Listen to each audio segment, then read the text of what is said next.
Continuare con il lavoro italiano e per il round 2. Andiamo a Misano. Hello and welcome, everyone. It's time to butcher some Italian words here at Octane Online Racing. We're back for the Italian job. It's the second round here, of course, Misano. We had Monza on the 1st of June about a month ago. Now we're at Misano. Very much looking forward to getting started tonight.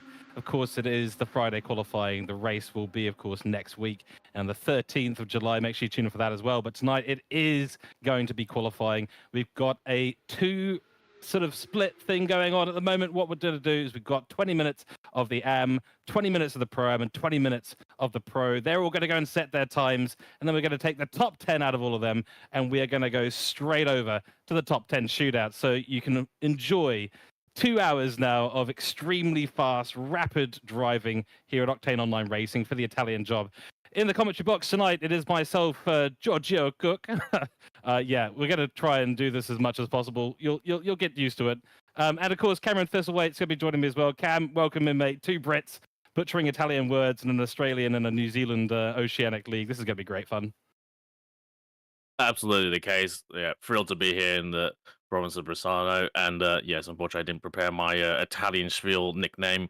Not sure and not too familiar of any C names that begin for Italians. But yes, lovely to be here, and thanks to our lovely Brent Sykes as well behind the cameras, doing an excellent job, as well as to the many people behind the scenes, boys and girls that make this all possible here tonight. So, yep, we're getting started here with the AM class going out on their first exploratory laps. First time laps have yet to begun. It's only the out lap so far. But, yep, lovely, sort of crisp, dry, mid-20s day for Misano.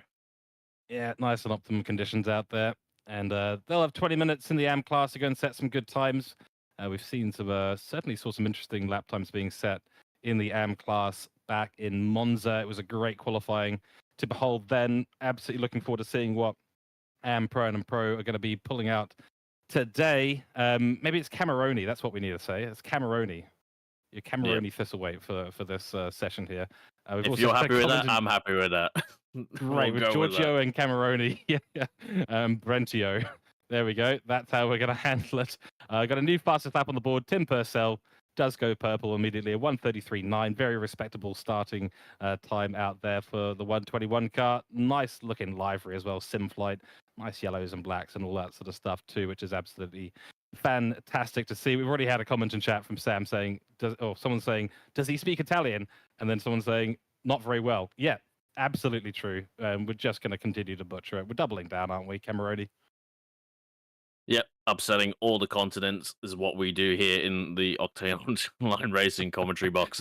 And here we go. Yes, Tim Purcell, as we know, he's kind of making a name for himself, very much as an AM driver in the sort of, I believe, a Benson Hedges sort of old ATCC BMW tribute livery. But yes, Misano here. Give it its full name, the Misano World Circuit of Marco Simoncelli, obviously named after the amazing motorcycle racer who unfortunately passed away in 2011 in the province of Emilia-Romagna, not too far away from Imola in obviously Italia. Opened in 1972. Is Grand Prix circuit is the formation that we're racing on. So 4.226 kilometers and 16 turns. Very, very tricky to get it right, and an awfully difficult race and qualifying lap. It's an outlier in its own way. Yeah, and you do end up loving or hating it. It's just the way. Chris Albert with a 33.8, followed by Tim Purcell taking it back with a 33.7. We're on board with Ron Danella at the moment in the number 20 Aston Martin. Had a few loose moments on the final few corners, but takes P3, 2/10 off of P2 position. And there's a Porsche. And we've got Yao in the car at the moment. I'm not quite sure if that's the right badge. I'm not sure if he's supposed to be out there right now because he has got the grey badge, which I think is that should be the silver class badge, if I'm not mistaken. Might just be a classification issue. He goes P2, nonetheless, by 3,500. Indeed. Porsche's looking good around here, especially at this circuit. Tight and twisty, it's all the things that the Porsche loves, and lots of traction zones as well. A little bit of a back straight, where a car like this, the AMG, can stretch its legs a little bit, but definitely not the deciding factor, I will say, in this track. Certainly will be. It is a circuit that can really punish you if you get things wrong. There's some really high speed sections, especially through here. This is probably in my opinion, the most fun part of the circuit, but it is also one of the trickiest. This is through Caro, or Curva del Caro, as you might call it. And it's a tricky little section, so hard to get good traction down in these places. And that means it's easy to lose time around a part of the circuit like this. Easy to find time as well. So it's kind of full send. Not using as much of the barrier. Oh yeah, I was going to say not using the curb on the entry. Used way too much on the exit, on the apex, sorry, and then invalidated the lap. That's a real shame for Albert there. Yeah, this is the home of not driving within the white lines, I will say, across all of the tracks in ACC, and there's a lot of contenders as well. But here is Albert in the AMG for Bin Chicken Racing, going to start his one of his many flying laps, and critical to get this first section right, cutting everything that you possibly can. It is shameless what they can let us get away with here. It really is, yeah. And if you do manage to figure out exactly how much you can cut, well, then you're in for a bit of a win. Dorato then, the number 75 McLaren, 2/1000ths of a second off of Purcell's time.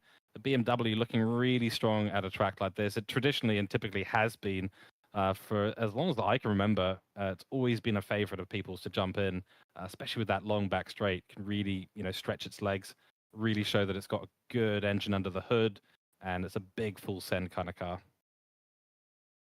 Absolutely. McLaren's here as well. Obviously, have gone very strong in the past. And to be honest, between the Evo and the old version, they've been strong at the same sort of circuits. Not too much of changed about the cars. Rondinella in the Aston Martin, in the Triple J Aston Martin. Definitely not going to miss this one on the liveries. It's white with red wheels, which is a interesting combination. I'll even give it that. And I'm the one who likes a bit of color on their wheels, unlike someone else in the commentary booth. Yes, well, there was a rather long discussion in the admin chat for us commentators about that, and all I can say is that throwing opinions out there generated a lot of chat, and I'm happy for that. Rondinella goes to pole position with a 133.677, and actually, I've got to be honest. I mean, you and me should definitely like a bit of red and white on a car, because that is the old typical colors of a British flag. So, here we are once again showing our bias. And Lee is up nearly 5/10, loses a little bit on exit, finds it again, going through the last few corners. That's a nice chunk of time to be had. Still will be about 3 or 4 tenths off the lead time when they come around by the checkered flag. By the way, Yao, that is Yao and Kay driving for the 492 Porsche. They are, in fact, AM class. We've been told that they are a late entry for Lemon Racing. Yep, great to say. Still have people joining up to the series. And obviously, if people are unable to attend, they should let us know, and obviously you can let people go enter via the reserve list if needed. Neil Wood goes up ahead of Hopkinson into P8 in the 960 Ferrari. Neil Wood and I believe Lewis as well do like to stay in the Italian stallion that is the Ferrari, and they know what they like over there. Yeah, that's right. We have the Bob, of course, and then 12 kg gets added to the Ferrari because it is a bit of a weapon around Misano. It's just got such good front end, really good power application. So, when tuned right and in the right hands, it's absolutely a monster.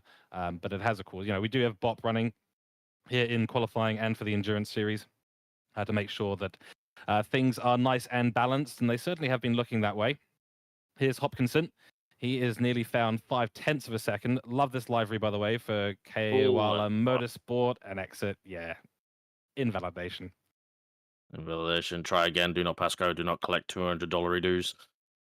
That's Rondinella, right. Yep. still equal on his overall time, ebbing and flowing a little bit on the Delta, but going well on the Aston Martins. Lucas Keys will be happy to see the AMR at the front.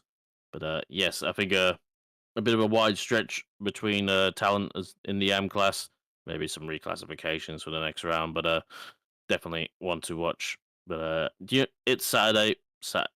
Do Saturday give points? No. No, that's right. I mean, it's nice with the AM class that it is got a bit of a split, gives people a chance to sort of put their name out there when they do finish up ahead of pro am cars, or even in the mix with pro cars. Which of course, with an 8-hour race here at Misano coming up next week, then you do have the tendency for things to get quite well shuffled up. Whether or not we see it in qualifying is another question, because this is all about flat out pace and how much you can use the car and the exit, and that's too much of the exit there. And another invalidation, and that's the thing, everyone's pushing so hard, so those millimeters that you're looking to gain or use, they can be the difference between a fast lap and a invalid lap here at Misano. It really is on the line all the way through. Absolutely. Everyone, we've just been told everyone is on an invalid lap right now. So there's no one to look at except for those starting another valid lap. There's 492 back in the seat here. Got the nice Misano logo on the side. Very pink, but I don't mind that at all. Yeah. Thank you to Mike Crick for sharing those graphics for obviously our broadcast, but also for the everyone to put on their liveries. And he does an excellent job on that. And we'll see more of his excellent work later in the stream for sure. But yes, Yao here. We'll go to Albert in the AMG 2 up. So, fighting contention for pole. If he gets this and carries this all the way to the line, going well so far. Don't have much experience, I will say here, but all the time I've very much driven here has been in the AMG, and you think it wouldn't be a car that necessarily suits this track, and being a bit heavy, a little bit lazy, but the way it can get out of the corners as well and gets its power down, and to be honest, not be that affected by bumps, curbs, and as such, it can be in contention around this circuit. But we'll see how it comes. It looks like the Bop's doing an overall good sort of job so far, but well, I'll hold my tongue to maybe see how much I regret saying that later. Yeah, we shall see. I mean, I haven't driven the Mercedes around here, Misano in particular, but it looks very stable out there at the moment. Coming up to the last corner, see if he can hold the Delta as it is right now. Does lose it a little bit on entry, and that's going to hold through the exit as well. So just maybe a bit too much on the brakes, not quite as quick as the last time, but it's good enough to take pole position for now. Chris Albert, very nice lap there at 33.557. That was a 667 I think we had before, but before that we had a 10th between the top five. Now that's 2.5 tenths between the top five, and another 3 tenths back to Lee in P6. So a very tight battle going on right now for the top five positions in AM class. And the 916, I think this is a Kovacs car. It does have the Kovacs on the side, so usually that does indicate that it is in fact a Kovacs car. I'm trying to find the number right now. 191 Kovacs per 916. I just can't do numbers right now. 916 Kovacs X BCR is the team. So that's Albert, Jones, and Bushell who are in for that drive in the Mercedes. Yep, the BCR Bin Chicken Racing making up the two-part squad, or three-part squad, I should say. But yes, I believe Bushell represents the Kovacs side of that one. But yes, interesting. Also very interesting the fact that our AMs are doing 33s in the already. Yes, I will say. Bear in mind, we were looking in practice. We saw 32s from the top runners, and overall lap record here in real life is a 31.939 in the AMG by Raffaele Marcello. Yeah, that's my Italian for this stream. In 2022. But yes, interesting. Interesting. I think some AMs might be having a little bit of displeasure. Yes, I think we might find themselves requalified at some point. Luckily, there's no such thing as relegation, at least in this league. So qualifying poorly won't get you relegated down a category, but you can certainly get bumped up. That's for sure. 33.5 is a really good benchmark in the AM class. I mean, there are going to be some pro am teams that will maybe struggle to get towards the pointy end there. 31.9 though in real life, I mean that is really quick. And an AMG too, so it's very, very impressive lap times. If we do, I think we're going to see a top 10 shootout that is going to be split by literally thousandths of a second. I really can't wait to see it, because if we're seeing 33.5s here in AM class, it's going to get even tighter when the Pro-Ams come in about 4.5 minutes. And then when the pros come in, well, we're gonna see some pretty interesting stuff. So, full send there, millimeter in it, 2 tenths up. This will be good enough for pole. Nice lap there from Albert. Does go into pole position. No, he doesn't. 13 hundredths of a second he needed, and he didn't quite get it. ACC live timing strikes again, and debates as well and truly. But yeah, D Lim here now, 3 tenths up. on his lap should put him ahead of Hopkinson at this rate, or whether the live timing wants to do its job a little bit squirrely on the exit, coming onto the back straight, coming up to Covoni. There's a few corner names here, and then a few corners that just couldn't be bothered, frankly, so it'll be a little bit of a mixture. But here we go in the Ferrari. Tricky to get this braking zone with the L plates on the Ferrari, so, I guess that's their get out of jail free card.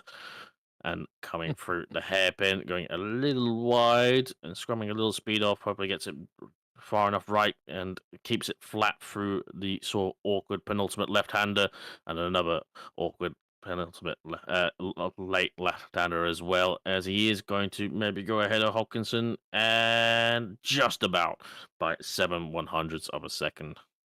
That was a full send lap there. The car was being sent really deep into the corners.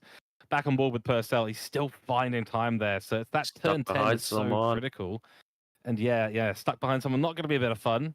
That's the Koala Motorsports BMW, 2 BMWs. They're on lap. That should be okay. Oh, and he's just cooked it. Invalid. Yeah, that's unfortunate.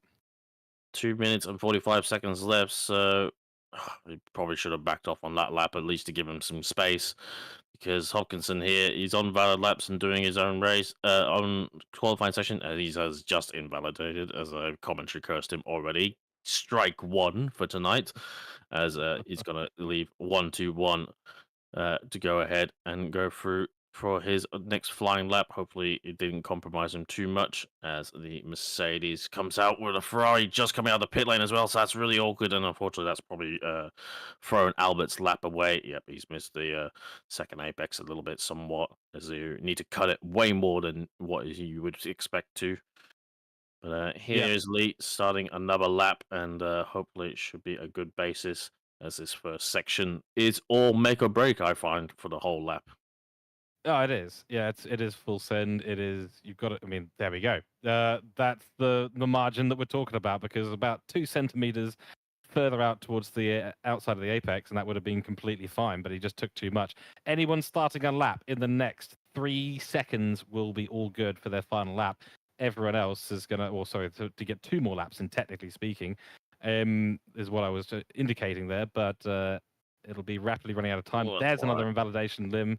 Yeah, I mean, this is what we expect, though, in qualifying. You expect to get the banker in, where you're sort of stacking up, and then you start to know where you need to improve and find a bit more time. And that's what they're doing now. They're going, right, I know I can find time in this corner. That's where the delta shoots up. Okay, just got to send it a little bit more. Here is Rondinella once again. Lost all that time through turn 4, 5, 6 that he'd gained through turn 1, 2, 3. Purcell is done. Dorato's done. Hopkinson is done. So no improvements for them. Rondinella still got a chance, only a 10th or 0.12 of a second away. Needs to find that somewhere. Not quite sure where that's going to happen, though. Yeah, well, relative to his current best, and he's gone very wide there on the exit. He is up, but it looked a little bit squirrely, so not sure how much faster he is going. He's slowly bleeding time a little bit, as we cut to Yao as well. Now, going into the last section, gets it good. Oh, a little bit too much on the by the entry, and has Copton out wide. But, yep, there we go. And unfortunately, a lot of time lost at the hairpin. Yep, took a little bit too much of the inside curb and caused the front to sort of hop, and unfortunately this will be done. He's going around again. He might get another one with 5. Yep, sure, he'll get another bite of the cherry. It's pretty hard on tires here as well, so I don't think you can get probably the best of the tires for anything more than probably 3 laps, I'd say, for those who are going for the peak optimum is what they possibly can. But yeah, it's pretty hard here, especially when you're scrubbing them like hell, which you pretty much are doing on this qualifying format. But here we go. Albert looking to maybe extend his lead by a few thousandths, and coming into the last corner now in the AMG, cuts the inside, doesn't run too far out, perfectly judged, and he's gonna extend it surely by maybe a 10th or 2, and goes and does a 33-4 dead from Chris Albert, a statement indeed for what is the AM driver. Wow, well done, Chris Albert.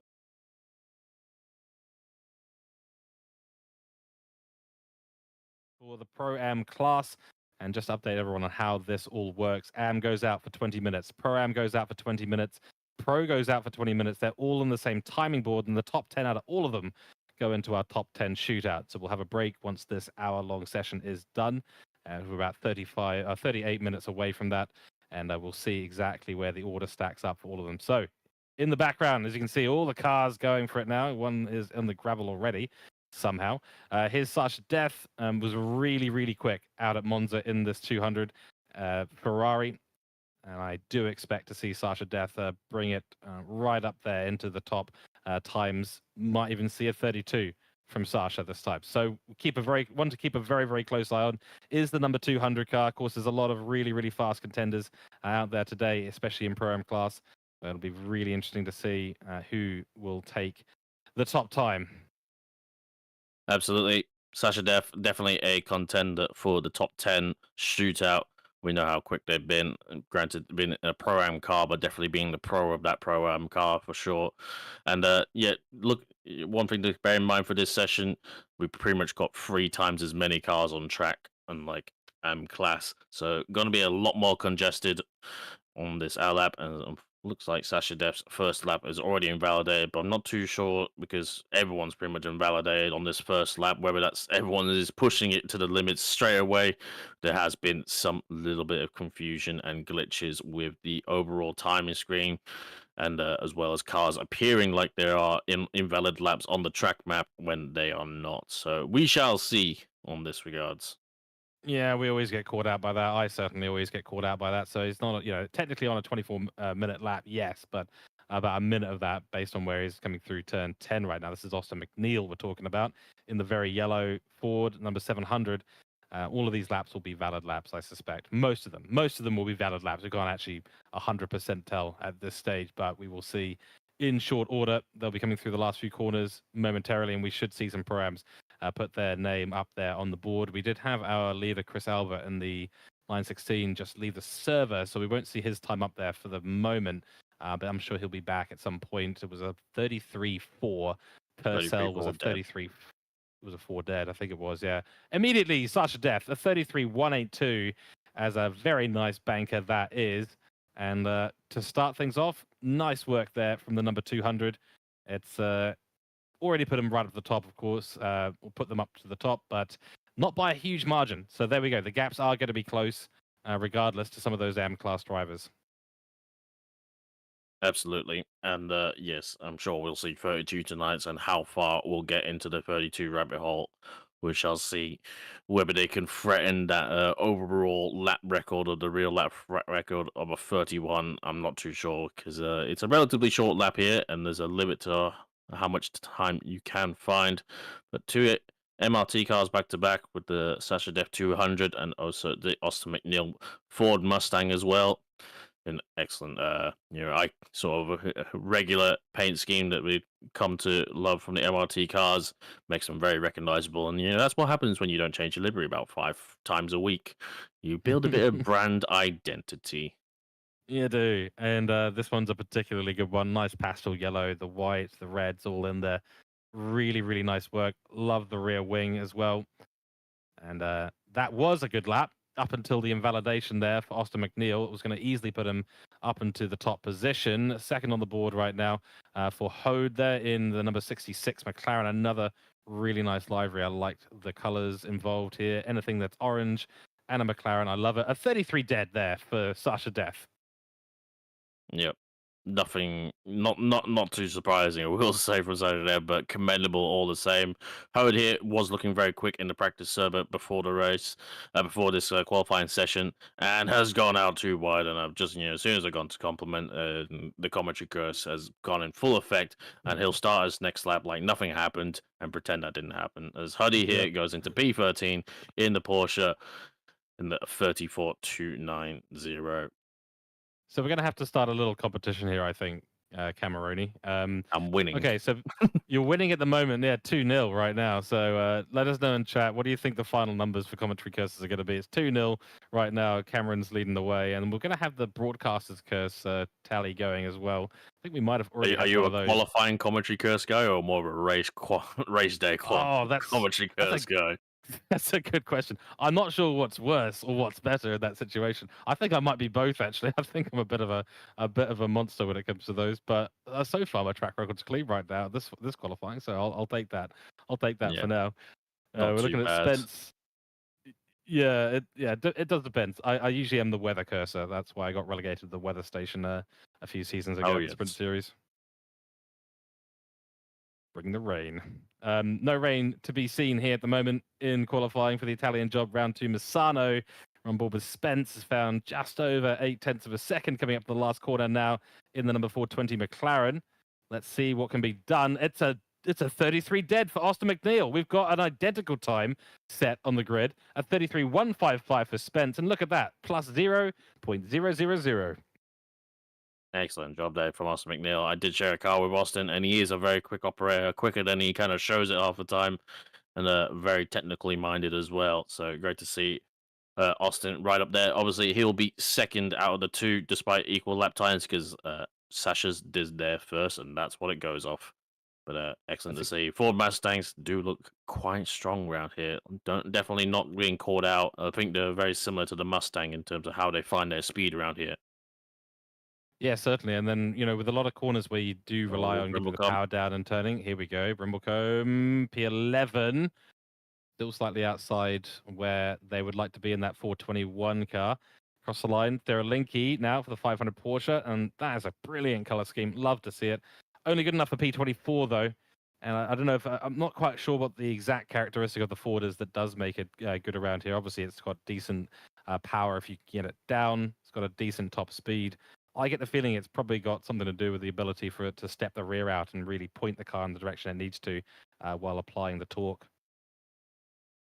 Yep. As long as the TC lets you do that without too much interference, it can lead to a pretty quick combination. But yes, definitely Austin seems to have gotten a grapple on it because while the Mustang has appeared quick, I think it depends on how much you get up to speed with it and how much you understand it from what I've seen. And there's been a bit of a mixed bag on those who have managed to crack that beast. Paniano hit and going onto the back straight where the Mustang. Oh, scratch everything. Alexander Tonkin's gone and done a 32.790 in the 512, I believe, Lamborghini, and that is an excellent job by the Red Rebel Racing Car. Sorry, McLaren for Tonkin, and statement. Our first 32 done of the day. We know how quick Tonkin is from the Sprint Series and overall from the endurance. Yes, very nice to see. Certainly is. We're on board with Payno at the moment. This is one of the Koala Motorsports 666 Fords. Through the last corner we go. Has found plenty of time out there, sliding all the way around the track. Not going to be good enough for the top 10 at the moment, but that will be good enough to put him up the grid. Just that little bit. We'll continue out on his lap. Squires coming through. Again, another fast contender. We saw him do very well in qualifying at Monza, put himself into the top 10, got into the shootout as well as a formerly an AM class team. This one, the AAA, now, of course, upgraded to Pro Am appropriately so because they've got really, really good pace. That's way too much of the curb, does back out, gets out of that one, and will run again at some point. Squires, good enough for P5, though. Very, very nice work. And it's a good lap, too. It's 33.357. If you can find 3 or 4 more tenths out there, that'll absolutely put him into contention for getting into the top 10. What on earth is going on with this livery cam? It is a pink pig, famously known from old Porsche historics, and but I'm not sure it's the pink pig that we all recognize. But yes, Porsche and pink, it can work, but I'm not sure what's going on with this livery. But yes, definitely an eye-catching one. On we're not missing for sure. And I think the worse it is, I think the more the broadcasters like to shove it in our faces. Yeah, it does seem to be that way. I mean, we really like that livery. We should definitely keep showing. But the problem is now that we've already said that we're not a fan. That now we're going to see Okay, it all the Glenn's not time. on the cameras. Oh, he isn't. That's very true. Yeah, of course. It's Brent. He's a He's much devil. kinder to us. Yeah, he's much kinder in the commentary box to us. Benjamin Hignett as well. Whenever Bendy comes up on a replay, just likes to sit the camera on those wheels. Anyway, we won't get back into the wheel color debate because I solidly have lost that one. I think dug myself a bit of a hole. Yep. And we'll leave it at that. 623 Webb here going on their final lap. No delta so far, so whether they're It's just broken, maybe. No, it's just about dead equal, and he's just edging a little bit ahead. Goes past what is, I believe, a fetching Ken Block tribute Hoonigan livery on the Mustang, appropriately on that sort of Ford blue badge machine. And shout out to the Bentley as well. Well, I believe the Sim Senior's car. Nice to see a Bentley here as well. Not something we see very often, despite Page's best intentions. Yeah, it's been trying. It's been trying, but Absolutely. it hasn't quite worked out just yet. This is full send. This is for Webb into turn. I think this is turn 13 or turn 12. I think it is.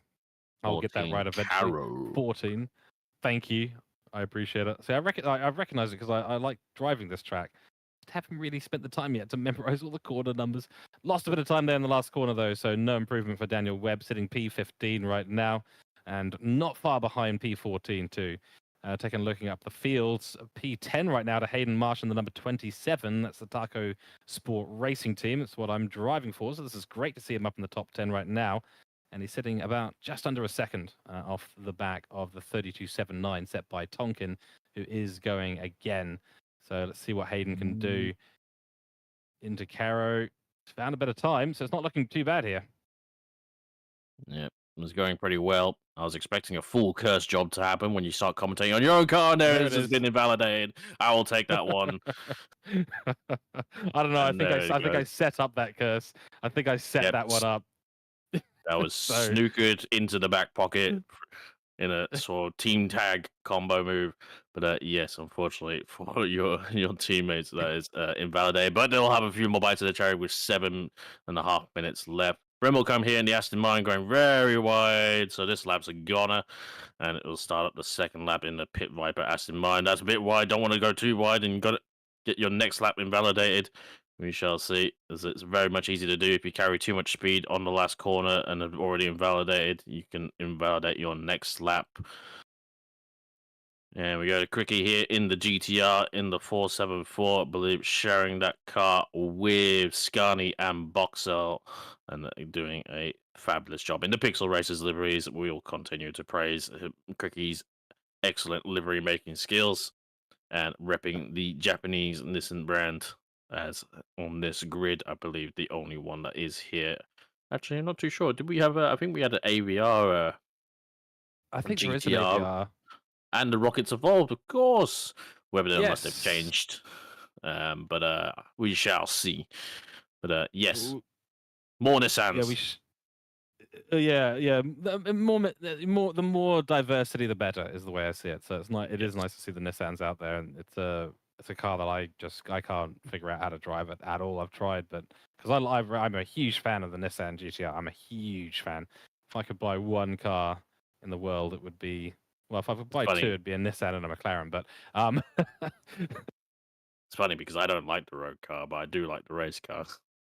Oh yeah, no, it'd have to be the race spec version. I'd never be able to drive on the road, of course. But is it Pixel Racers? This is Polygon Racers. I think they're registered as, but it is the PR, the Pixel Racers livery. I think Pixel Racers are the pro team though, so this is Polygon. That's Polygon Racers. I think they've changed their title to. For this one, so that they don't get why in would conflict they do that? with the Pixel Racers. Yeah, they could just go with Pixel Racers Team 1 and Team 2, couldn't they? Yes, indeed. The 716, and yes, they've also got the 716, I believe, the pro car of Gibbo, Weatherburn, Yoda, and Convoy, whose nationality is not registered, we shall say. But anyway, back to the qualified session with just over 5 minutes. Sasha Def here looking to reclaim that top step of the Pro-Am leaderboard. And, just a note that Albert Purcell and Rondinello, I believe, from AMS are still in that top 10 going forward. Granted, they got to survive the round of pro drivers, but we might have an AM right in there for, that top 10, but we shall see. Yeah, we shall. I mean, a 33.4, especially with the number of pro teams we've got in there, all likely to be in the low 33s. So the chance here is looking a little bit low for Chris Albert, but it's still a really good time. I mean, he's still sitting up there in P6. There is, of course, Pickford, who's just come on through, 33.5 there, just holding on to the top 10 as it stands right now. Tonkin still finding time. Brimblecombe finding time. That's who's on your screen right now. It's one of the Pit Viper teams, the 421 Aston. and needs to find about 4 or 5 tenths. He's found 3 so far. Last corner, can he find something extra? Good apex, good exit. Loses a little bit of time getting the power down, but it's still 3 tenths up. It'll put him into P7 and just behind Chris Albert's time. Yeah, good lap there. And I will say, to be honest, 33. I know the cars are going a little bit quicker now in the grand scheme of the, sort of overall years that ACC has been around. 33s were the top time several years ago now. And then granted, the cars are going quicker, but it's still a hell of a lap time for sure. As we did see Sasha Def, just to quickly note, they did improve their lap time by a tenth to still remain P2, but be 1/10 closer to Tonkin, and that's unfortunately very wide from Pickford, and there's an invalidation. It was a shame because it looks like they're about 1/10 up. Here to go to Tony Spence in the 420, looking to start another lap into the twist and tight section, heading up the second highest McLaren. A good car around here, but obviously, I think, as we all know, McLaren quick, but McLaren tricky. Yeah, McLaren will send you to places you don't want to go sometimes. When you get it all hooked up and get it right, it is a fantastic feeling car. But turn 10 in particular, in fact, this whole section here through from, I believe that is, let me get that completely right. That's turn 8 there, Questia. But yeah, Tramonto, turn 10. That is the tricky part for the McLaren. It just does not want to get the power down. There is a Bentley off the side of the track. Does go reset. But Spence, it is a good lap, and it's only 3 tenths off Tonkin's top time. So Sasha Def and Tonkin, the only 2 right now in the 32 club. Austin McNeil, probably an honorary member with a 33 flat. Might as well be a 32 with how close that is. And Indeed. we do have now 2 minutes left in the Pro-Am qualifying, so it's nearly time for the pros. This has been a good one from the Pro-Ams so far. Chris Albert still holding on. Really impressed with that lap time now. It's getting more and more impressive the longer this session runs. Yeah, Spence should get another 2 laps here, but Webby has the fuel and Webby has the tires as well. I definitely will say, I think, for most of us, it's probably easier to kind of go a bit more longer on the tires and overall find a lap. I think, you generally gain more by, just doing it rather than trying to optimize everything and losing your rhythm. Tonkin here. Oh, Tonkin improves their lap time, I think, by half a tenth and going up to a 32.767. Slow this man down. He is going too quick. And Italians nod with approval. Yeah, that's right. There's a hand gesture that comes to mind at this stage. Brimblecombe has found nearly 5 tenths. It's not... just loses a little bit there. 1 minute to go on the clock. Tonkin a 32.76. This is going to be big from Brimblecombe. 32.78. This is going to be a big one. This has got to be a good one, and it's going to be pretty close, but loses a bit of time on the last corner for Brimblecombe. Will be good enough to jump a couple of positions, though. P5, not too bad at all. I do just want to note there, Sasha Def on a 32.785, so it got an awful lot closer just a moment ago for Sasha Def and Tonkin. Absolutely. And this will be, I believe, Sasha's probably last lap of the run, and is 1/10 down and losing a little bit of time coming onto the straight. So it's going to be touch and go. They maybe, depending on how the pros go out there, it might be enough for them to be in a top 10, but they are relying on luck because all they can do is what they can do on this lap, and they're going to be sitting in the pits for the next 20 minutes seeing whether they make it or not for the top 10 shootout. Coming around it, this lap is definitely not going to be setting in times, and we're 4, 3, 2, 1, and your laps are done for tonight. That's right. As the pros are slowly coming out of the pit lane now. They are indeed, and they'll have their 20 minutes as well, of course, to go and set their lap times. I do get the feeling that anyone who is above a 32.1 is probably not making the top 10. That's just my prediction as it is right now. McNeil's finding time, though. This is a 32.1, sorry. Well, yeah, maybe. that counts out everyone at the moment. That's everyone gone. That's everyone gone. So the entire top 10 relegated. Finding a bit of time. This is good. Oh, it's another equal lap. A 32.767. It's That's another twice. equal lap. It's twice in this qualifying. I think we saw it once By him as at well. Monza. Yeah, and this is McNeil and Tonkin again.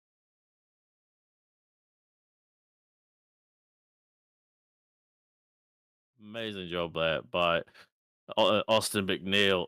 Yes, in the first half of that pro-am session, equaling Sasha Def's time to go P2 and then going P2 again by equaling Tonkin's time in the Mustang 2 times in the same session.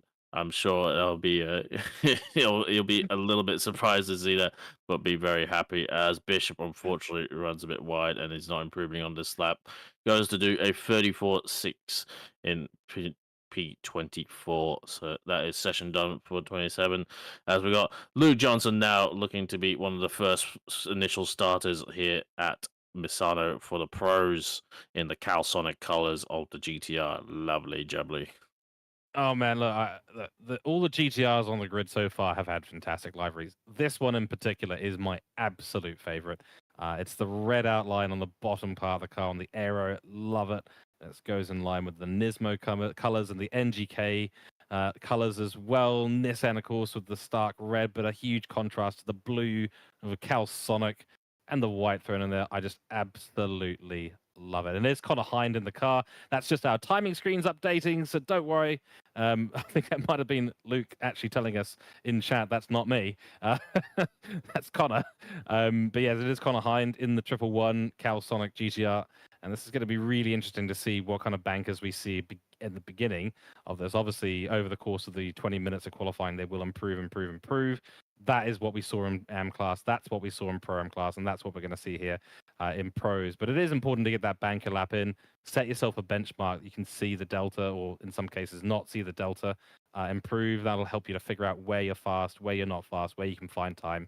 And that'll help you to really nail in a good lap. And they're going to have to be good laps because they've got to beat 2 people on the podium step right now on a 132.767 exactly for Alexander Tonkin in the 512 car and the Austin McNeil in the number 700. So they've got some work to do, but it's going to be great. Philippa Bukita, the first one to set a time out there, 32.912 off the bat. That is fantastic work to start off with. Wouldn't expect anything less from Philippa. Yep, as we're watching the first laps now, it's hard to gauge where things are. Granted, we've got less cars than we did have for Pro-Am, but I dare say everyone here who has a Pro badge means business, and it won't be shilly-shallying in the doldrums, I will say, as unfortunately invalidation on that last corner for Paul Britt, and is starting a new, fresh one. But we shall see as we come to James Holmes in the 422 McLaren. For Pit Viper as well. I was expecting that car to have Mir in it because that's what they have in that particular car, but you're electing not to run Mir in this particular case, whether that's a scheduling conflict or whether that's just preference. Yeah, we've got Luke in chat saying he's happy to take the credit for being in the 111 that have put themselves up in a P5. And unfortunately, I have to report that all of our AM drivers have been knocked out of the top 10 shootout, so we won't be seeing that red badge in the top 10 shootout a little bit later on in the stream. Right now, the focus, of course, is on these white badged cars. Joshua Holmes going for it now. Again, still waiting to really see some lap times that we can sort of rely on for comparisons of time and relative speed out there. Lost a bit of time there on the exit through the last corner, the 422. Found a bit of time, so obviously didn't have a great one out the last time we set a lap there. Good enough for a 2/10 improvement, up to P7 for the number 422. Another Pit Viper McLaren. Very nice to see. And we will continue on. Here's Taufik, and this is the 24 hours of Spa livery, I think it is. That's the tribute that it goes back to for the Ferrari here. Yeah, definitely run that one for last few races overall, whether it's sprints or endurance. I don't think I see Taufik drive anything other than a bloody Ferrari, and anything other than those damn colors as well. And yes, I think the pros, well, they are putting laps on the board. They're just slowly building up things, and I think they're gonna absolutely set this board alight. And we'll see which of our programs can survive, if they can, any to the top 10 shootout, as we will Brokida, the pace setter in practice, and to be honest, been pace setting for APAC around the world in various different series as they come now down through Carboni and to corner 12 and 13 in the difficult braking zone. 3 tenths up on their already 32.827, and through the Caro hairpin, turn 14, Nighthead, it's neat and tidy through the hairpin, unlike my commentary, and coming through into the Panola corner, and the last one to do, holding third gear, and going to be going down the straight. 5 tenths up, we're looking at a low 32 at the very least, a 32.352 for Philippa Bokita. There is your first big gauntlet set. Yeah, and it's an indication of what we're going to be seeing in the top 10 shootout. And we've got Lucas Keys coming across the line now. He's going to jump up. This is going to be very close to Philippa's time. Finds 5/10 of a second, and it is 15/100 of a second off of Philippa's time for Lucas Keys in the 165 Aston Martin. Great work there. So close. And this is the difference here at a track like Misano, isn't it? Pro and Pro-Am. There's a 4/10 gap right there. And we saw how close Pro-Ams were together. Across the line now, Brownette jumps up to P20. We'll have to go again. Hasn't found a really good lap out there just yet, but we'll go again for Koala Motorsports in the 999 car. And that was a fantastic lap from Philippa. It's simply brilliant. And Lucas Keys as well. They'll be going again shortly. Still 13 minutes on the clock, folks.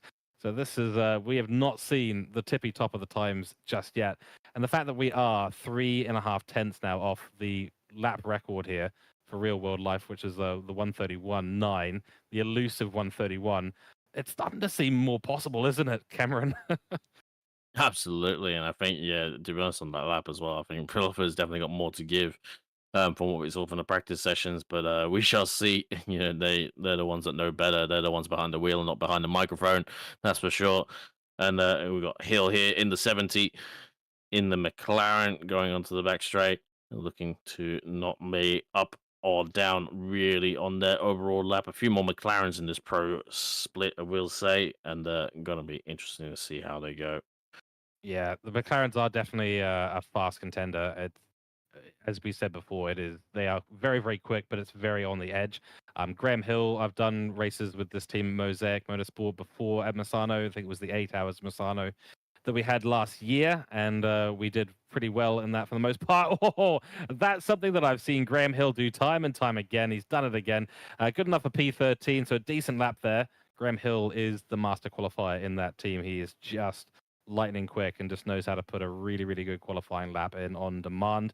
So we shall see if he's able to find a bit more improvement. Speaking of improvement, well, it was, and now it's unfortunately not. The Helix liveried number 17 Mustang, Brad Cook at the helm. No improvement, but he is sitting in the top 10 right now. So very, very nice work. There's only 3 Pro-Ams left up there. It's Tonkin, McNeil, and Sasha Death. Jean-Pierre Senekis in the 191 has just gone P3, 4/10 off the top time by Lucas Keys and Bakita, though. So still a bit of work to do for the Peppa Pig 191 car, which we did see at the top of the grid at Monza. And it was actually the opposite. We saw the BMW, the BS Plus competition motorsports car, the 89, who's in the lead now. They had a bit of a struggle in the top 10 qualifying last time, so it put them in an awkward situation for the race. I think it was the 191 car that took out the top 10, the P1 place at Monza. So they'll be looking to do that again. And Senekis is the man they put in the car to get the job done. Absolutely, yeah. Definitely wants to watch. Just a small correction. Yep, the 191 Porsche was in contention, pretty much led a lot of the Monza race, but unfortunately did come home P2 to the Sang 878 and Wong BMW, which I've not spotted so far tonight. So a bit of an outlier for our last race winners on this little mini trio championship of the Italian job. As we show, going ahead and showing Babby here in the 161 bluey Porsche. Do love to see it as well. Yeah, so we did get to see a lot of these two cars, the 161 and the 191 up on the grid. Of course, 161 Bin Chicken Racing, Bab, Murphy, and Spinaz in there. And then the 191 Kovacs Purple, Samuel, and the Senekis. Chaps, here's Jamie Conboy. This is the officially named Pixel Racers car. Mike Crick was running their GTR Polygon races. I think they should just call it Pixel Races 1 and 2. But anyway, we'll keep it complicated. Why not? But at the moment, in the Mustang, Jamie Conway has been a weapon of late in all the races that we've seen him race in this Mustang. So I'm expecting to see some pretty good times here from him. Currently sitting just over 7/10 away from that top spot.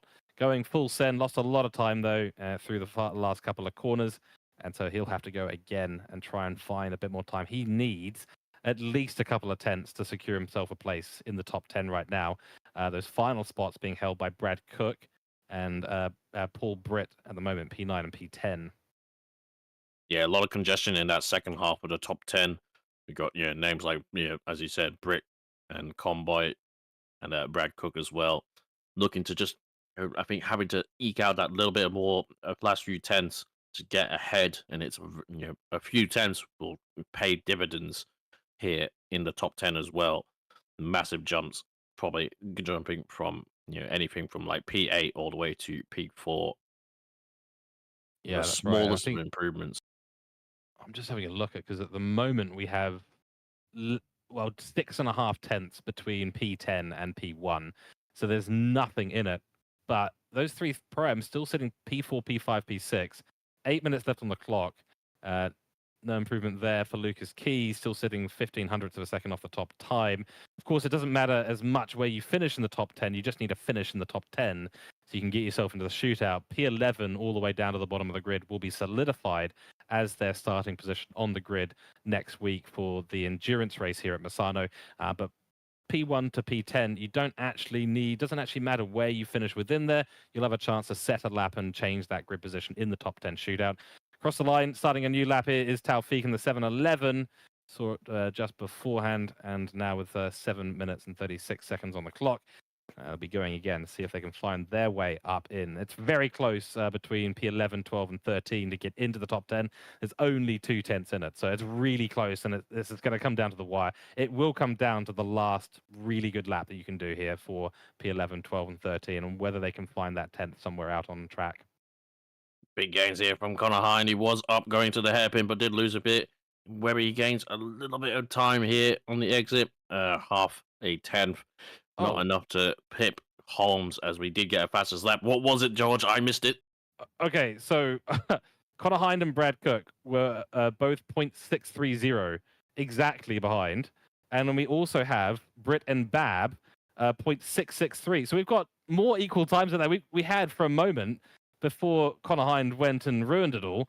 3 equal laps out on track, P10, 11, P8, 9, and P4, P4 and P5. What on earth is happening in Misano? This is crazy. I think we need to work on our bots that are making up this grid. They're clearly showing their true colors too much. But don't tell chat. It's all it's all prearranged. It's all scripted. That's right. Get the tinfoil hats out. It's all happening. I think we need to make Bop worse now. It's too good. Clearly too good. Yeah. Now we have one sort of a dodgy person with the timing board, to say the least. But yes, quite a few similar lap times for Britt and Bab. Obviously, who come first serves in whether it's a matching time. And Cook here coming through the last sequence of corners, not really up on their time, not really down on it either, and definitely could find a little bit, but they're right on the precipice for this top 10. Certainly are. We've had the information the 878 car Sang has withdrawn from the Misano event, so sadly we won't be seeing them for the 8 hours. Misano, big slide on the exit there for Cook. He won't find any improvement from that, unfortunately. Still 5.5 minutes to go, so still got a long way in this race, in this qualifying session, I should say. And just to recount some of these times, a 32.767 equal share Tonkin and McNeil. And then we had, for a brief period of time, Brad Cook 32.982 shared with Connor Hind. And then we've also got, or had, the Bab and Britt shared on 33.015. Paul Britt's now got up into P8. So that's very, very good for Paul Britt in the 992 car, 32.860. And it's equal with Joshua Holmes. It's identical again.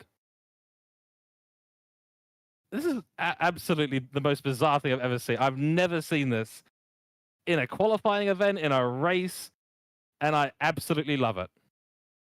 I should be impressed. I really should. but I have been in a session where 3 people have done the same times, and I was one of them. So everything else is kind of sidelined by that. If I see that though, I will throw hands.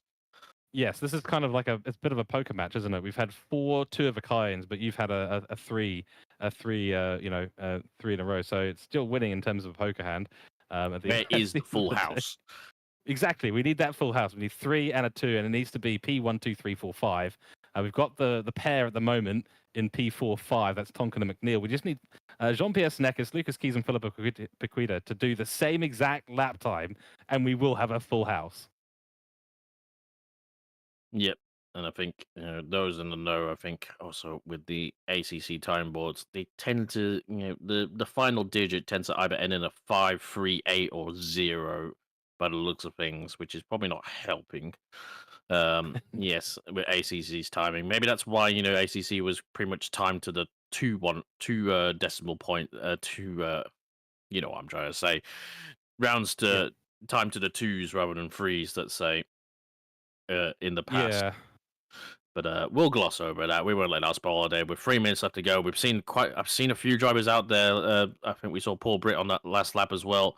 They were up, but they just throw it all away at that last corner. I think everyone kind of gets a little bit, ragged, and the tires are not helping. They're at the hottest, and coming into the last corner, it's so easy to throw away as the car just understeers wide, and it's just a horrible feeling.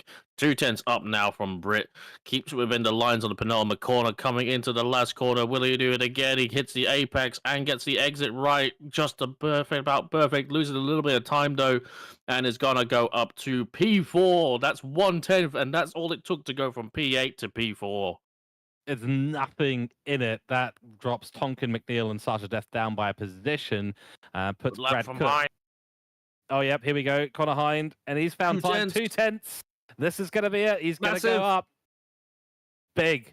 That is a P4 for the 111 That's car. huge. Very nice work indeed. And that's he's done. basically, that's going to be it. Yeah, we've got a few back in the pits already. Keys not going out again. Senekis not going out again.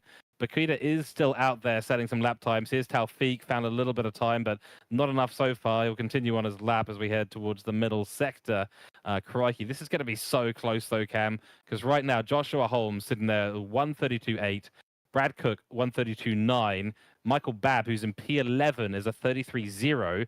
Same with Graham Hill and Jamie Comboy and Moyen Taufik. So we've got 4 cars, P11, 12, 13, 14, all sitting within a few hundredths of a second of each other and only a few hundredths of a second outside of the top 10.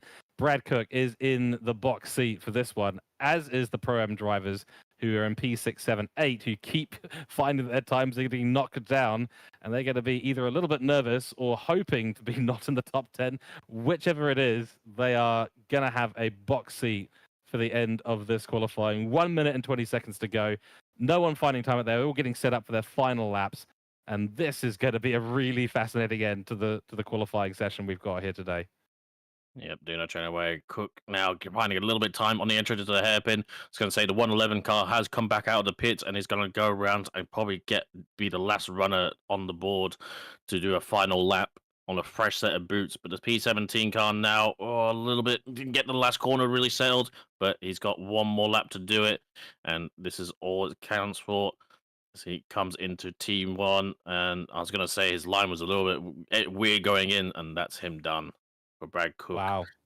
right on the cusp of P10, and he's going to be he's going to have everything crossed to make it through to our shootout. As we look at Jay Holmes now going through into turn 4 of Rio corner, and followed by the 5 and 6 tricky corners of, might as well call them corners, track and cut. And coming down to the back straight, the weird sort of slight little curve in the bend is apparently a corner as well for this track. Who knows, frankly. Maybe for motorcycle riders, that's a challenge. Yeah, I think I've ruffled some feathers with that one. Quite possibly, yeah. I was going to say it sort of like resembles a bit of pasta bent, but not broken. We're definitely ruffling feathers here in the commentary box, but we love to do it. We like to be controversial. That's the way it goes. So wait time is on. These are the last laps going to be set by the folks out there. As it stands right now, no one is improving. Brad Cook is in the pits, number 17. He's holding on to the top 10 spot right now. Taufik is still going. Bab is not. Bab is out of the top 10. Graham Hill still going. Jamie Comboy still going. So there's 3 competitors potentially looking to take away that position from Brad Cook and put him out of the top 10. On board with Josh Holmes still, and he's not finding any improvement, but it's not going to matter, I don't think, because he is going to be solidifying that P9 position with a little bit on the rest of the delta there, but not enough to jump him up too many positions. Actually, it is. It's good enough to jump him up by 4 positions. So let me eat my words momentarily. I must be paying for it with the broken pasta comment. I believe this timing is incorrect for Connor Hines, so ignore that thing in the top left. We'll see if he is improving. I believe he probably would have parked it up by now if it wasn't. And he's probably going to be pretty safe for this top 10, but we'll see what he can produce in the Water Living on a fresh set of tyres. And coming down the run down to the pit at the end of the straight, and no, doesn't improve. No, 33.0. Jamie Comboy, he's wide, and he's gone out with style, and unfortunately, I don't think he was up by much, and there we go. He is done. And our 3 pro-ams make it into top 10. Well done. You love to see it. I mean, I really like to see it. It's really, that's good fun there. I think I was 5 10s covering that top 10. Insane. Oh, absolutely nuts. I mean, there was nothing, and especially for the Brad Cook. I mean, he is going to be breathing a very big sigh of relief getting into the top 10 shootout there. He had 4 cars behind him breathing down the neck with only a couple of hundredths in it. Very, very cool. 5th to 9th, I think, within 0.03 there. Thank you for the info in chat as well. Really appreciate that. Crikey. So, yeah, we're going to take a quick look at who's got it. We are going to take a break. Yep. We're going to have a quick look at who's got the best times out there, specifically the top 10, who will be going forward into the next session. We'll have a break before we go into the top 10 shootout, and we'll run you through the format of that once we get started. Philippa Bequita will take out the top spot solidly in the top 10. 2 purple sectors as well. Then Lucas Keys, sector 2 purple with a 32.5 and a 32.35 and a 32.36. So well ahead of the field at the moment. Then John Pierre Senekis for the 191, followed by Connor Hind in the 111 car, P3, P4, P5 Paul Britt Holmes in P6. And then, of course, the 2 equal lap times, 2 Pro-Am cars, 512 and the 700, Tonkin and McNeil, followed by Sasha Death, who just holds on to P9. Brad Cook takes out the last position there for the number 17 Ford Mustang with a 132.952. 600s in it, exactly in the top 10, Cam. It's so close. I love it. Absolutely. So we will be having a short break while we set up the server for the top 10. That's right. So we'll see you all in a few moments. Stay tuned. We've got a top 10 shootout coming for you where everyone will have a couple of laps out there on their lonesome, full time on the camera. And we'll be back very, very shortly. So stay tuned. We'll be back soon.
Ladies and gentlemen, welcome back to the Octane Online Racing. We're back at the Octane Online Racing for the Italian job. It's the top 10 shootout now, so we're going to get back into things. The top 10 cars have been figured out from our 1 hour qualifying session split up between the AMs, Pro-Ams, and Pro cars. We've got 3 Pro-Am cars that have made it through to this top 10 shootout alongside 7 very, very quick Pro cars. And so back in the booth, of course, myself, George Cook, and Cameron Thistlewaite, we're going to be bringing you through the top 10 shootout. And this is how it goes. If you qualified in P10, you will be out on track first. You will have an out lap. You will have a hot lap. And I'm just going to double check if it's 1 or 2 laps. I think it is 2 laps at a circuit like this for the top 10 shootout. And you will have those laps, and that'll be the only laps you have. There'll be a camera on you at all times. So the pressure is really, really on. And we're going to see who is going to line up on the top spot today in this top 10 shootout. Bear in mind, some of the names that you'll see on the grid for the moment will be slightly mixed up. We'll keep you up to date with who is actually in the car. And we're going to be starting off, of course, with the number 17. So this is Smokestack Racing, the Pro car here. Brad Cook will be taking the car around with the Marios on the front of the bonnet. And it's going to be a fascinating shootout because the top 10 in the grid were separated by only 0.6 of a second. And so this is going to be an incredibly spicy qualifying session for the top 10 shootout. And Cam, we were talking about it in the break. We're really looking forward to seeing what these cars are going to be able to do and the pressure scenario they're under now. 2 hot laps to get done per car. We'll see what they can do.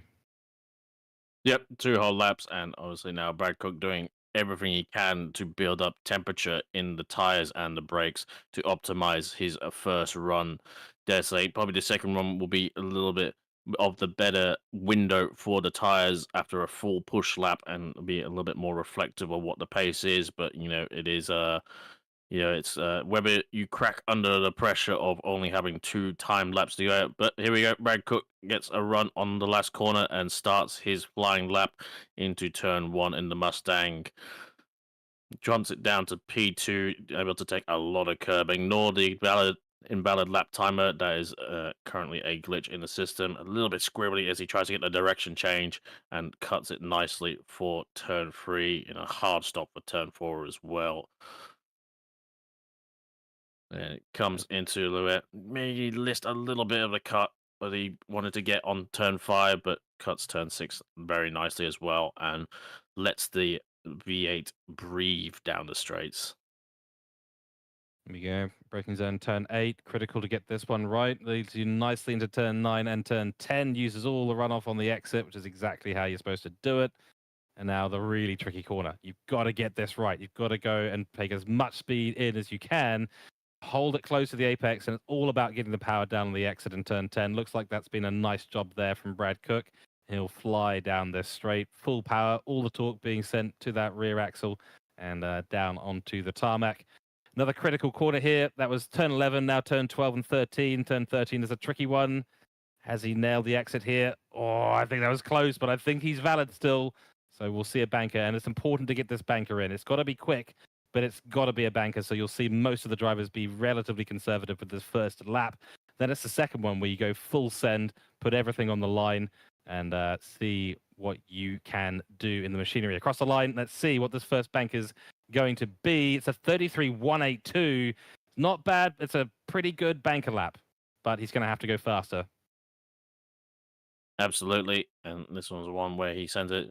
The tires should be a little bit more happy in their window, and he knows it has a feel for what the current track conditions. It shouldn't have changed too much from the previous session, but you will never know with ACC. Gets a good cut there. There we go. There's a bit of a 10th in it as well as he cuts through to the next corner and down the straights, but it has lost it a little bit on exit. The Mustang does look very sort of squirrely as it tries to deploy all those horsepowers coming into turn 9 and 10, the corner, which I don't think any car feels good at overall, as it is a sort of weird trail break, a little bit like Sepang with the corner coming onto the back straight, and it's a long sort of waiting right-hander as you wait and wait and wait until you get the power on, but Brad Cook's got the power down and is coming down the straight and coming to another sort of trail break zone, gets it straight and not too much rear unsettling. And now for the hairpin, where the Mustang is probably at its weakest, trying to turn the 50 feet of cheddar that is the Mustang, and coming now into the penultimate corner, keeps it within the track limits, and coming into the final corner, gets a nice bit of entry and exit as well. But it's only about 1/10 up, and it's going to be a 33.127. Yep, not a bad time still. We've got to bear in mind that there's an opportunity to get your tires maybe up into the exact window that you maybe want them to be in. I'll redirect a couple of eyes here to the comment section, Jamie Comboy, and saying something about Bop, which I think is absolutely valid. Round of applause to him there. So that is the benchmark right now. Brad Cook, a 133.127. Now it's going to come down to Sasha Death in the car, the number 200 car.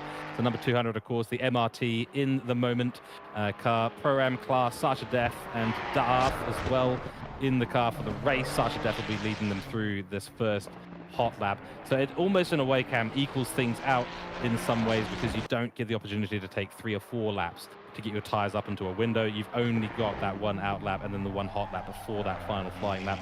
Also a little bit surprised to see we haven't seen an validation already. Not to take anything away from Brad Cook, of course, but it's just one of those tracks where you are so full set, a millimeter here or there will cost you massively. Good run through turn 4, 5 and 6 for Sasha Death.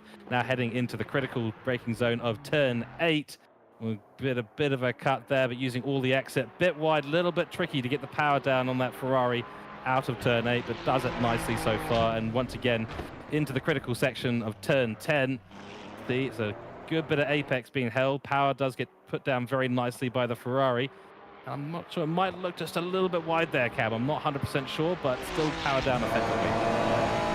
Yep, very hard to tell right now without a representative delta on the screen, but we shall see. But if we know anything from Sasha Def, it'll at least still be a very quick time, regardless of it's a little bit squaffy from us, and probably more than you and I can probably manage. I will say, not to give us too much discredit, but these drivers are in another league, quite frankly. As the Ferrari, a very good overall car, Des a car that's looking more at the race day than the quali day, and come around onto the end of the lap to start their second lap, a 33.167, so not enough now to displace Brad Cook, but only 4/100 to do it, and she knows, I think, they've got a time in hand, to say the least. That's right, because the 10th has already been found through corners 1, 2, and 3. Del Taco going well. Now into Rio. Let's see what Sasha can do. She's found even more time, 2/10 on the board. A little bit loose on the exit. We'll still be finding time though. It's an excellent bit of a run through the exit of turn 6. Now heading towards this kink here, technically turn 7, so we head into turn 8. 2.5 tenths on the board, now 3/10. So this is the full send lap that we were hoping to see from Sasha Def, and she is putting in a good performance at the moment. Now, critical one, turn 10. Will there be time to find? Certainly is on entry. Will there be on exit, though? We saw a little bit of a wide run last time, and I think it was actually a better run last time. Has lost a bit of time on the exit, so losing time all the way down the straight. Not ideal, but not a lot of time lost there. Will still be good enough if they bring it home with the current delta to be ahead of Brad Cook. That's where they ended up qualifying in the original grid, ahead of Brad Cook. And this is going to be interesting. Lost a bit of time there, though. Into the final couple of corners. Caro, we go. It's a bit of more time found. Oh, the delta's going up. It's going down. 2/10 on the board. Last corner. Let's see what Sasha Def can do. In we go. Out we go. Lost a bit of time there. Get a whiff. It'll still be enough. And it's good enough. Oh, I was really hoping for a 32. It's a 33.005. And it is a good lap there for Sasha Def. Well done. Absolutely. Now, as we cut to the other Mustang in the split, the Pro-Am Mustang that was fielded by Austin McNeil, and not too sure whether he is still in the car, but I believe it might be our resident Matt Nippers, taking over. We shall see once it comes to the first set of timing beans, but I believe it is represented correctly on screen in the yellow Ford Mustang by MRT. Definitely a excellent effort by Austin McNeil to get this car into the top 10 as well. And we'll see if that car can do a replicant lap time for the third time in this overall evening. But yes, shout out to everyone in chat. Hit the like button. We do appreciate everyone who's on board right now. And shout out also, I believe we have Raggy, Ben McConnell, who used to race in our series. I haven't seen him for a while, but he's also the ACC, the 505 Games community manager, if I recall correctly. But back to, nope, it is Austin McNeil. No Nipper is here. And coming into turn 9 and turn 10. Steady braking zone, getting it turned in, one smooth turn in, one smooth motion on the pedal to get the power out. Smooth is fast is what they teach us in racing school all around the globe. And coming down to the back straight, clipping the sort of non-real curve of turn 11 at Curvone, and getting into the awkward right-hander before the hard stop on the hairpin, where the Mustang definitely is struggling a little bit with its overall rotation and lap speed, but able to cut this corner very nicely over those two big sausage curves, doesn't barely flinch, quite frankly, and coming around the last corner to do his overall banker, not too wide, didn't scrub too much speed, and going to be a 33.5 banker for Austin McNeil. But I believe, yep, that was invalidated. It was invalid. Yep, so that is a tricky one for the number 700 car. Of course, the number 700 is, of course, the Lost Our Way MRT car, Nipper S, Petty Bridge, and Austin McNeil. Austin McNeil is in the car, of course. We'll be finding out time that Delta originally. Not quite sure where the invalidation happened for the Mustang, but it did indeed happen. And it's happened again, and Austin McNeil has put the 700 car at the bottom of the grid. Sadly for this one, the invalidation has really sent a shockwave through the commentary box here. That is a real shame for the number 700. Will complete the lap, but it's gonna be not timed for this. What a shame for Austin McNeil and the number 700 crew at MRT. They will be absolutely gutted because he was finding a lot of time out on grid and probably would have put it well up there above Sasha Def had all things gone his way. What a shame to see that so early on. 2 invalid laps, just sending it a little bit too hard on both the hot laps. Trying to find that extra tenth or two that he would have needed to be up there above of the 200 and the 17. Real shame there for Austin McNeil. And he will finish this lap, but at the moment it is a bit of a somewhat of a victory lap or a non-victory lap at this stage. Yeah, unfortunate there for Austin McNeil. Yeah, very unfortunate. But he has done an overall good job, and I believe that should, frankly, be still P10 for next week's race as well. So, can't be too disappointed. The fact that you're here, you're in the top 10, the top of 10 teams for this race. You still got to take those victories while they come, and you've done a very good job there. I will say, Austin, as one of your ex-teammates. Yeah, very, very good job. You've got a lot to be proud of about that one. The good thing about top 10 shootout is the worst you can do is P10 in qualifying. So it's not necessarily the worst situation when you do invalidate, but of course it will still sting quite a lot, unfortunately. By the way, welcome into everyone who's in Twitch chat as well as YouTube chat. Give us those follows and likes. Really do appreciate that. Helps us to continue to grow this awesome community and the broadcast going on. Also, a lot of likes I'm seeing in chat from everyone to Brent Sykes, who's stepped into the broadcast, doing a brilliant job there. Let's go on board. It is Alexander Tonkin in the 512 McLaren, 512 team, of course, Red Rebel Racing. They're just naming their team to make it past the Alexander Tonkin, Lou and Hurley will be in the car, so a 3-person team. Into turn 4, 5, 6 is where the McLaren's rear end does start to complain just that little bit. Looks like a nice run for most part. Full correction in the middle of the apex of turn 6. It's not going to help too much, but looks like a pretty clean run through Rio. Down the straight we go towards turn 8, Quercia. Good turn in, good on the brakes. Oh, a little bit squiggly, giving the power down on exit. That's not going to help the lap time overall. And now into the critical corner. Turn 10. Lines it up nicely. Will ride that inside curve just that little bit. Looking okay on the exit as well, giving the McLaren's big power down onto the ground. Has happened quite effectively there for Tonkin. Looking like quite the bank lap if he can get it home.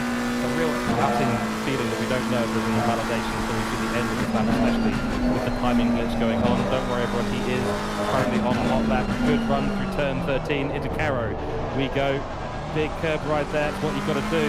Maybe a tad wide on the exit, but we'll line it up beautifully for turn 15. Rides the curb nicely, nice and wide onto the outside. Stunning work.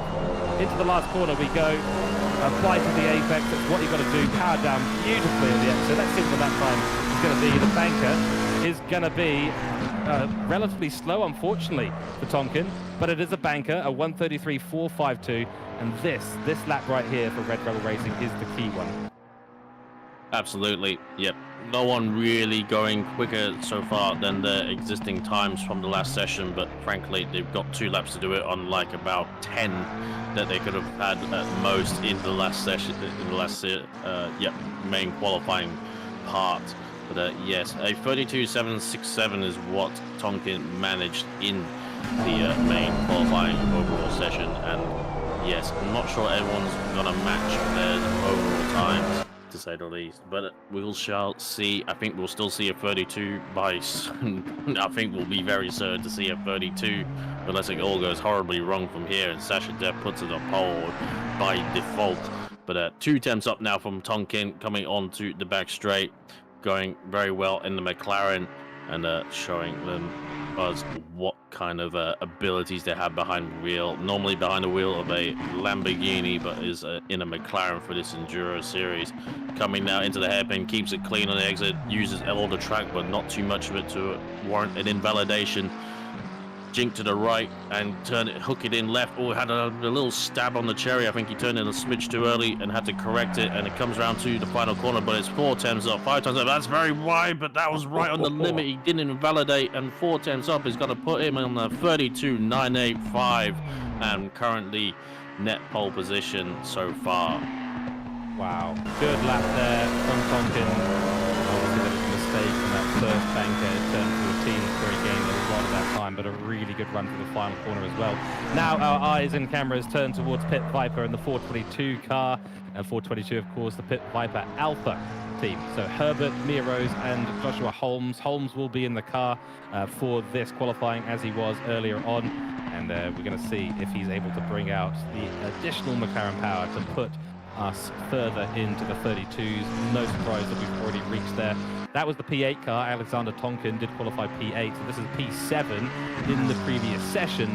And so we will see at the moment what we do expect in the top 10 shootout is to see the cars get faster and faster and faster. And now it is Joshua Holmes' turn. So let's keep an eye on this. And we will see. There's been a little bit of discussion as well around top 10 shootout format. I think this is a fantastic format. Just going to put my chips in here. I think this is a great format. I think the fact that we go from a situation where you've got as many laps as you want to get dialed in to where you've got to put two incredibly golden laps together, as well as thinking about bankers, as well as thinking about where you can get the tyres to on your out lap. I think this is an incredibly cool format for our endurance series.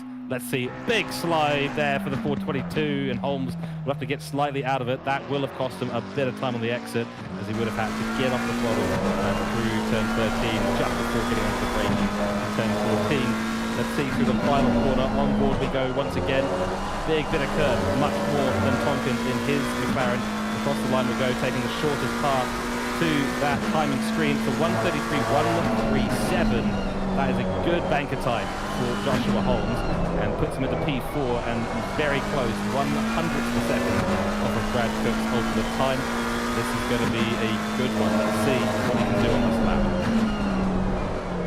Gets us on turn 4 and looks to turn 5. Now seesawing back, chopping at the wheel like a psychopath, and gets it cut down for turn 6 as well. Looks like how the McLaren wants to be driven at this track, where you're trying to keep it from sliding, not too much but not too little, that you're going to scrub up too much speed. Gets it nicely turned in for turn 8 and the power down, but currently not necessarily up or down on their delta, currently pending about even. And here goes the infamous turn 10, the long keep turning and then turn out of it as you power down. And a not too bad exit, but yeah, not real overall time gains. Did look like quite a bit more of a send lap from in comparison to the other drivers out there on their first lap for Joshua Holmes. And coming now into turn 2, to the last corner, into the hairpin for their final valid lap. Good through the hairpin, big gains, but then overall the exits maybe carried a little bit too speed. 2 stabs on the chariot coming into the penultimate corner, and then finally the last corner gets it turned in nicely. Not too much exit, doesn't scrub too much, and it's only 3/100s up, and it's not going to be enough. It'll be enough to take P4 away from Cook, but not to displace Tonkin or Def. Righty, that was very close to being 3/10 up on the entire field. The exit there of Kara just cost him, unfortunately. So took the speed in beautifully in turn 13, turn 14, unfortunately just cost him getting up there at the top spot. Now let's turn our cameras to the 992 car. It is going to be, of course, the Laundry House Pro entry. Paul Britt will be in the car, and he's alongside Matthew Lamb and Lawrenson. We do know, of course, how fast this car is and these drivers. And so we're expecting a fair amount. Looks like the timing streams have managed to fix themselves for this one, but of course it'll still be a little bit unrepresentative because of the outlap that we've just had before. So keep an eye, we will see. But this is the first of the Porsches that's going to be going around the grid. We did have a comment earlier saying nice to see some of the manufacturers in the top 10. Absolutely. We've got a Nissan, an Aston Martin, a BMW, 2 Fords, 2 Porsches, and 2 McLarens. I think there's one missing in that list, but nonetheless, it's a really nice range.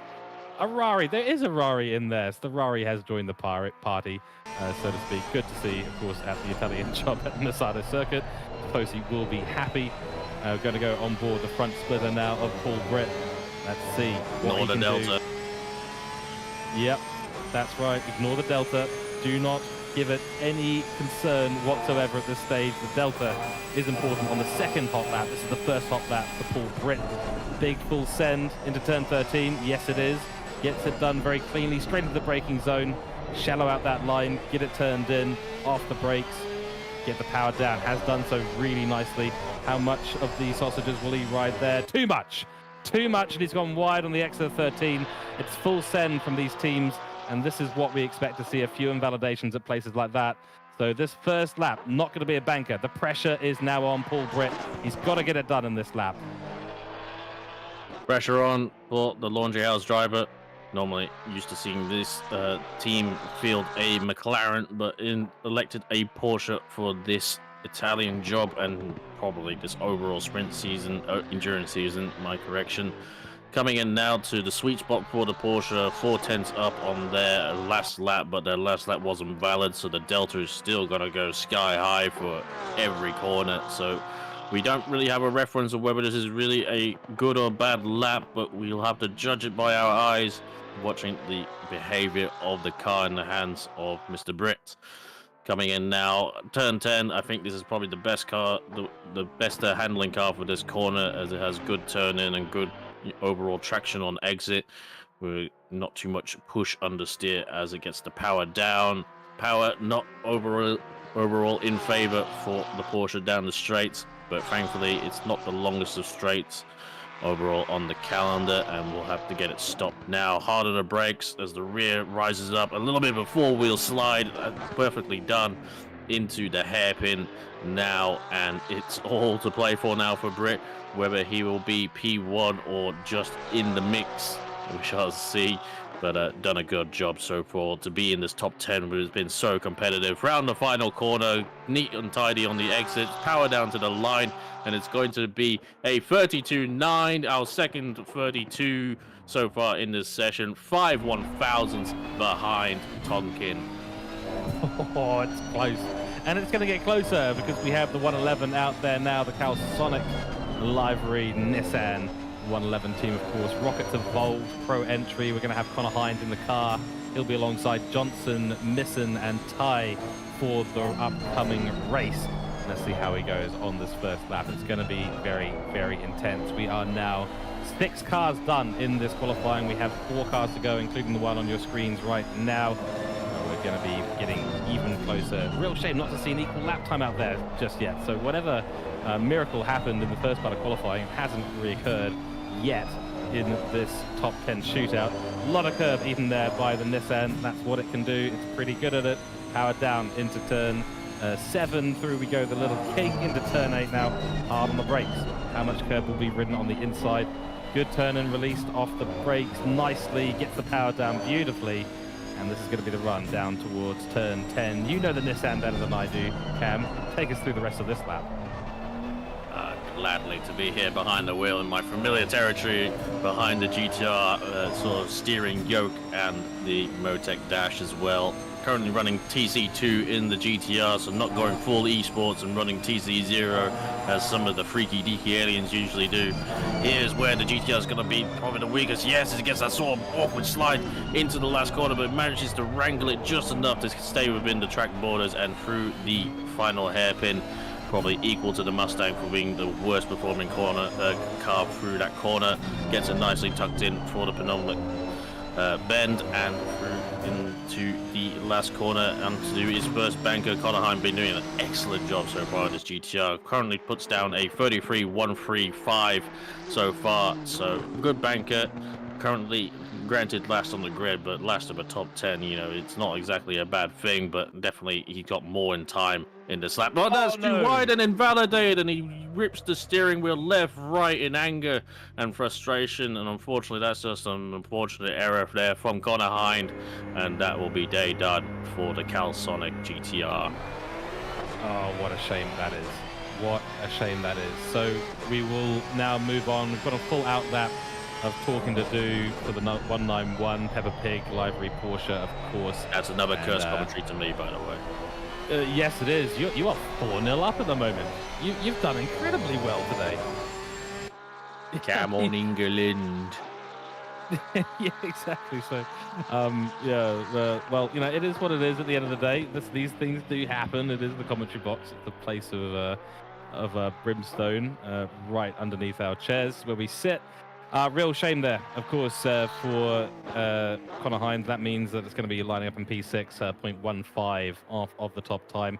And we were expecting to see that 111 car be right up there in the top 4, maybe even the top 3 today. But we'll refocus our attention now On the Kovacs purple team on screen right now, Peppa Pig is the livery of choice for the 191 Porsche. And that's going to be, I believe, Jean-Pierre Snekis in the car today. He'll be lining up, of course, next to the other Snekis. And Samuel as well, Shady Samuel. So a very, very strong team. We saw them have a good result over at Monza as well. And this is going to be an interesting one because this is now cracking into the top teams from the qualifying. We have the 191 to go. We've got the 165 to go. And we have the 89 still to go. So 3 cars left. Across the line, first hot lap beginning right now for the 191 car. Jean-Pierre Snekis will have to find a good banker. There's still nothing in it between the top 6. Only 0.15 of a second in the entire thing right now. And this is why I like the top 10 shootout setup, because it is a real send-it kind of style of racing and qualifying. And you've got to get it done. You've got to be handling the pressure very, very well in these situations. One small mistake, as we saw with Conor Hine, will cost you. So let's see. Decent run through turn 4, 5, 6. Now heading towards turn 7 and turn 8. It's a good place for the Porsche to find a bit of time. They'll usually be pretty good on entry. You can see the turn of the car really nicely through turn 8. Just is able to get off the brakes. The car snaps in beautifully. Now into turn 10, another critical corner. Off the brakes, car will snap in once again. Actually a little bit smoother this time. You've got to do that because you're going to be applying the power from as early as possible on the exit. And it looks like a decent exit there for Jean-Pierre Snekis in the 191 car. Peppa Pig is maybe going to pole once again. We shall see. But first of all, we've got to do your first hot lap. That's what we're on right now. Into turn 13. Big turn in. A little bit of a snap. I don't know if that was over the line. I don't think it was, but it was very close. Into the hairpin we go. Really shallow line there. Going to open up turn 15. Right a couple of the curbs. Car gets very, very loose, but it's full send right now from Jean-Pierre Snekis. Final corner. In we go. Out we go. Yep, nice and clean. Power gets down. And across the line we'll go. Let's see what this banker lap was, and it's good enough for P4. Only 0.04 of a second off the top time for the banker lap for Jean-Pierre Snekis, and he will be able to now go for the second hot lap. We're going to do an onboard, I'm sure, in just a few moments, but look at the delta right now. Tonkin still leading us away with a 32.985. 5/1000ths of a second back is Paul Britt. Then it's Sasha Death, 200ths of a second back, and 400ths of a second back is Jean-Pierre Snekis. These programs showing us what they can do. That's a slide, though. On the exit, it might all be over for Jean-Pierre Snekis now. Oh dear, oh dear. Yep, he had a small little slide on entry as he tried to get the car turned in. As he tried to go left, he ended up turning right and unfortunately drew him away from the apex. So, you know, it's not all over, but it's 3/10 down on his original time. And it's going to take a lot to recover from that. Granted, he is already halfway through this whole lap as well. Real unfortunate whether this will be the deciding factor for the 44 of what we usually know as the 44 of Jean-Pierre Snekis for the 191 team of the Peppa Pig Racing. Sad to see also Tom Maloney not in that car will be come next week, has been replaced with Shady Samuel, whether that's due to a time commitment. But we'll come around now for the hairpin. Got a lot of time back, but unfortunately there it goes on the exit as well. Likes a nice shallow line to bring the car further to the right and open up the line for turn 15. And coming onto the last corner now, probably send it as much as you can because you aren't really gaining overall. Gains 2/10 back, and maybe that what could have been, it could have been a 2/10 on top of what his previous lap would have put him for a 32.7. Unfortunate there, but still P4 on the grid so far, and it is gonna be a overall a small qualifying session in a very long race. We have to remember. Yep, that's right. It is endurance racing, 8 hours, of course, at Misano next week. And so does the qualifying position necessarily mean a huge amount in terms of the race? Not so much, but we still get very, very excited about it because we get to see the best drivers in our community go and absolutely full send it out on the track. And with the gap still being 0.15 of a second out there, it is absolutely crazy how close this is. So we now look, it is Lucas Keys in the car, the 165. Torva Messor Racing Pro Category Aston Martin. He'll be alongside Jones and Bubb now for the race, but Lucas Keys will be in the cockpit right now as we go on board for the first hot lap. A lot of curb eaten there at turn 8. A lot of exit curb eaten on the exit of turn 8 as well. Let's see how the Aston Martin will handle itself into turn 10. I think the turning on this car is usually pretty good, but watch that rear end. Yeah, it does start to slip out just that little bit. Bit of counter steering input by Lucas Keys to bring it back in line so that he can get his foot solidly on that accelerator, taking it slightly odd line there through the straight, but it's not something you can't do, that's for sure. Turn 13, let's see how he goes. Oh, a little bit of counter steering just to try and stop the rear end from loosening up. This is where the car can get really, really tricky through that turn 13 complex. Turn 14, pretty decent, a little bit wide on the exit. It's going to compromise his ability to put the power down through into turn 15. Good turn to 15 though, into the last corner. A lot of curb eaten. It's too wide. It's way too wide. So he's invalidated his first lap. Yeah. Oh, and that might be... Oh, no, he's gotten lucky there. So that is a concern here, ladies and gentlemen. If you're worried about wondering why we were worried there, if you invalidate right at the end of your lap, the next lap can sometimes be made invalid. Luckily, not the case for Lucas Keys. And that was a really close one and unlucky to not get the banker. He's got pace, but just needs to get that time in now. Yep, indeed. Lucas Keys did put it P2 in the previous session, overall in qualifying the second quickest driver behind Burkita, and definitely has the speed in the Aston Martin. His beloved Aston Martin, probably cheering on when the Evo version won Spa 24 last week, and we hope that comes to ACC. Raggy, I know you're listening. But yes, we shall see whether we are treated to another car for ACC before AC Evoluzione. But coming now for turn 10 in the Aston Martin, big torque from the motor once the turbo gets charged and comes through 1.6 seconds up. That's meaningless. It is not representative of any set time so far. But definitely we want to watch. Currently was going to be on a 32.6 according to the developer last lap, but gets it into a nice curve, turned in, a little bit of a four-wheel drift as well. Gets it turned nicely for the hairpin, jinks it back right, and smash those inside solid curbs down in the front engine car, and gets it nicely turned in now for the final corner. With too wide this time? Definitely not. Knows he's learned his lesson. What's it gonna be from Lucas Keys? It's going to be a 1 minute 32.7, currently pole position for the Aston Martin, but we have Burkita next time round for our final 2 laps of the night. Here we go. It is the final car of the top 10 shootout. Qualified on pole position did Philippa Buquita in the number 89 BMW for BS Plus XMA, the pro category entry here. She will be driving alongside Co Rudin and Mitch Hobbs in the race in a week's time. And the question is, with that lap time of 32.702 set by Lucas Keys on his second lap after invalidating the first lap, this is a really key moment for the number 89 car, who will be hoping, of course, to take out the pole position in this race. That will be the best position to start, ironically, on the grid. Looking a little bit loose here on the entry of turn 1, 2, 3, but really, really stable on the exit. Nice work here by Philippa. It's hard to critique a driver, all the drivers going through the grid today, because me and Cameron here are just commentators, really, at the end of the day. We are drivers, but oh man, these drivers at the moment showing us some serious class out there on track. So we're going to see what Philippa's able to do.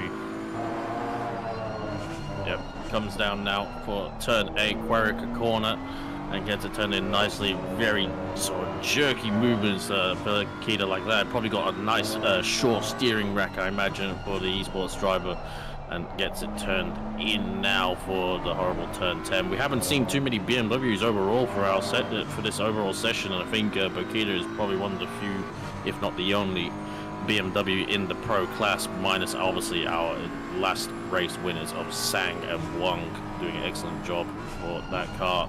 But they're not here. Burkita is here, and we know what they can do. Coming now through the hairpin. Dare say, what is a banker lap when you put it going to be from the quality of a driver like Burkita? We shall see. Cuts the corner nicely, gets it sufficiently within the boundaries. Lots of speed taken for the last corner as well, but well within the boundaries as well. No scrubbing, and it's going to be a 32.685 as a banker. It's already enough for pole. Stop, they're already dead, but she's got one more lap at the cherry, and gonna be on now. Already 1/10 up, coming into turn 4 for the tricky section. Take it away, George.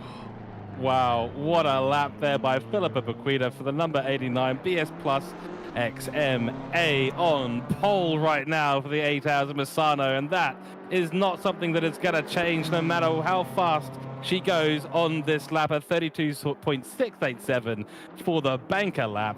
Now on the real hot lap and already finding time. So much time found. 0.3 up on the Delta right now. 1700ths clear of Lucas Keys. It is said and done. The grid is exactly how it is right now. There is nothing more to come from this top 10 shootout. What a lap from Philippa Bequida. Blows the field away on the banker, and now finding time. It's going to be a low 32 if she can bring this home.